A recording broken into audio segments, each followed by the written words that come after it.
Police operation തൂഫാനിൽ മുഴുകുന്നത് അവസരമാക്കി Uppala മേഖലയിൽ കവർച്ചക്കാർ വിലസുന്നതായി പരാതി.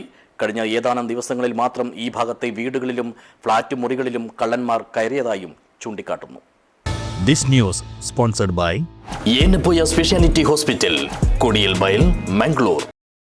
ഉപ്പള മേഖലയിൽ ദേശീയപാതയോരത്തെ ഫ്ളാറ്റുകളും റെയിൽവേ ഗേറ്റിന് സമീപത്തെ വീടുകളും കേന്ദ്രീകരിച്ചാണ് കവർച്ച വ്യാപകമായിക്കൊണ്ടിരിക്കുന്നത്. പോലീസ് ഓപ്പറേഷൻ തൂഫാന്റെ ഭാഗമായുള്ള ലഹരി പരിശോധനകളിൽ മുഴുകുന്നത് അവസരമാക്കിക്കൊണ്ടാണ് കള്ളന്മാരുടെ വിളയാട്ടം.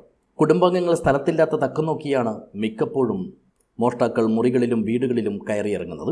ഇതുമൂലം അത്യാവശ്യ കാര്യങ്ങൾക്ക് പോലും പുറത്തിറങ്ങാൻ കഴിയാത്ത ദുരവസ്ഥയിലാണ് തങ്ങൾ ദിവസങ്ങൾ തള്ളി നീക്കുന്നതെന്നും പല കുടുംബങ്ങളും പറയുന്നു. CCTV ക്യാമറകളുടെ ദിശ മാറ്റിയും ഹാർഡ് ഡിസ്കുകൾ കവർന്നും തെളിവ് നശിപ്പിക്കാനുള്ള ശ്രമങ്ങളും നടക്കുന്നുണ്ട്.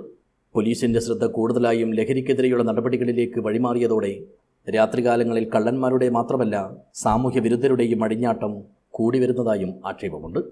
വീടുകളിലും ഫ്ളാറ്റുകളിലും കഴിയുന്നവർക്ക് മാത്രമല്ല വ്യാപാരികൾക്കും വഴിയാത്രക്കാർക്കും ഈ ഒരു സാഹചര്യം വലിയ ഭീഷണിയായി മാറുന്നുണ്ടെന്നാണ് പൊതുവിൽ ചൂണ്ടിക്കാട്ടപ്പെടുന്നത്. News bureau, Uppala.